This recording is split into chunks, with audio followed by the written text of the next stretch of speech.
Youth Congress പ്രവർത്തകൻ നമ്മളോടൊപ്പം ചേരുന്നുണ്ട്. വിനോദ്, കോൺഗ്രസ് ബ്ലോക്ക് പ്രസിഡന്റ് വിനോദ് നമ്മളോടൊപ്പം ചേരുന്നുണ്ട്. ഇപ്പോൾ ഇതിൽ പോലീസിന്റെ ഭാഗത്തു നിന്ന് ഒരു ജാഗ്രത കുറവുണ്ടോ? കാരണം ഈ വീട്ടുകാർക്ക് ഭീഷണി ഉണ്ടായിരുന്നു, പരാതി നൽകിയിട്ടും അതിലൊരു നടപടി ഉണ്ടായിട്ടില്ല. പോലീസിന്റെ ഭാഗത്തു നിന്ന് ജാഗ്രത കുറവ് ഉണ്ട് എന്നുള്ളതാണ് ഇവിടെ വന്നപ്പോൾ പ്രദേശവാസികളിൽ നിന്ന് നമുക്ക് മനസ്സിലാക്കാൻ വേണ്ടി കഴിയുന്നത്.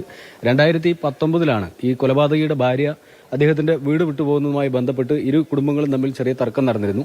അതിന് കാരണക്കാരനാണ് ഇന്ന് കൊല ചെയ്യപ്പെട്ട സുധാകരന്റെ ഭാര്യ എന്നാരോപിച്ചാണ് 2019 അവരെ ഈ ചെന്താമര കൊലപ്പെടുത്തുന്നത്.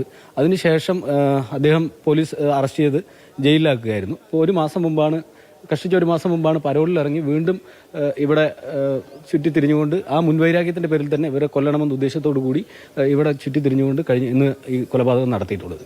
അതായത് നേരത്തെ തന്നെ ഇത്തരത്തിൽ പരാതി നൽകിയിട്ട് ഒരു ആക്ഷൻ ഉണ്ടായില്ല എന്നാണ് പ്രദേശവാസികൾ പറയുന്നത്. പോലീസിൽ പരാതി ഉണ്ടായിരുന്നെന്നും ഇദ്ദേഹത്തിന്റെ ഭീഷണി ഉണ്ടായിരുന്നെന്നും അദ്ദേഹത്തിന്റെ മകൾ ഉൾപ്പെടെയുള്ള ആളുകൾ ഇവിടെ നിന്ന് പറയുന്നുണ്ട്. അപ്പോൾ ആ രീതിയിൽ ശ്രദ്ധിക്കേണ്ട ഒരു പ്രധാനപ്പെട്ട കാര്യം, സാധാരണ ഒരു കേസ് പോലില്ല. സാധാരണ ഇത്തരത്തിലൊരു ഭീഷണി ഉണ്ടെങ്കിൽ പോലീസ് സാധാരണ ചെയ്യാറുള്ള നടപടിക്രമം വിളിക്കുക, താക്കീത് ചെയ്യുക എന്നുള്ളതാണ്.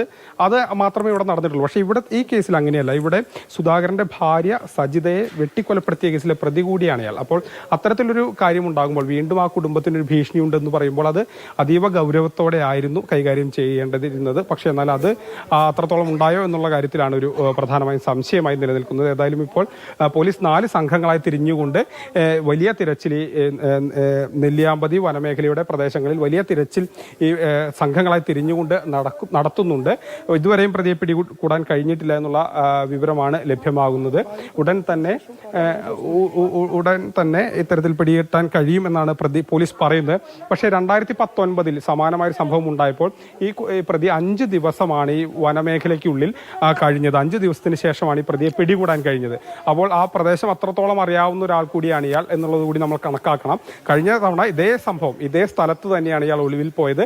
എന്നിട്ടും 5 ദിവസം എടുത്തു അയാളെ 2019 പിടികൂടാൻ. കാരണം ആ പ്രദേശം അത്തരത്തിലൊരു പ്രത്യേകത നിറഞ്ഞ ഒരു പ്രദേശമാണ്. വലിയ ഒരു കാട് വനമേഖലയാണ്. അത് തിരഞ്ഞ് എത്തുക എന്നുള്ളത് പ്രായോഗികമല്ല, എളുപ്പമല്ല. അപ്പോൾ പോലീസിന്റെ ഡോഗ് സ്ക്വാഡ് അടക്കം ഇവിടേക്ക് എത്തി. ഡോഗ് സ്ക്വാഡിന്റെ കൂടി സഹായത്തോടെ, SP പറഞ്ഞൊരു പ്രധാനപ്പെട്ട കാര്യം, ഡോഗ് സ്ക്വാഡിന്റെ സഹായത്തോടു കൂടി സ്മെല്ല് ചെയ്ത് ഈ പ്രതിയെ പെട്ടെന്ന് ഒരുപക്ഷെ പിടികൂടും എന്നുള്ളതാണ് അദ്ദേഹം പറഞ്ഞത്. അത്തരത്തിലുള്ള ഒരു നടപടിയിലേക്ക് പോവുകയാണ്. കാരണം ഈ പ്രദേശം മുഴുവൻ തിരിഞ്ഞുകൊണ്ടൊരു പരിശോധന എന്നുള്ളത് അത്രമാത്രം പ്രായോഗികമായ ഒരു കാര്യമല്ല, വലിയൊരു മേഖല കൂടിയാണ്. അപ്പോൾ ഇത്തരത്തിൽ ഡോഗ് സ്ക്വാഡിന്റെ കൂടി സഹായം ഉണ്ടെങ്കിൽ ഇയാളുടെ ഇത്തരത്തിൽ തന്നെ നായകളുടെ കൂടി സഹായത്തോടെ, ഡോഗ് സ്ക്വാഡിന്റെ സഹായത്തോടു കൂടി പെട്ടെന്ന് തന്നെ പിടികൂടാൻ കഴിയും എന്നുള്ള ഒരു പ്രതീക്ഷയാണ് ആ പോലീസിനുള്ളത്. അതിന്റെ ഭാഗമായാണ് ഇപ്പോൾ ഡോഗ് സ്ക്വാഡിനെ എത്തിച്ചുകൊണ്ടുള്ള പരിശോധനകൾ ആരംഭിക്കുന്നത്.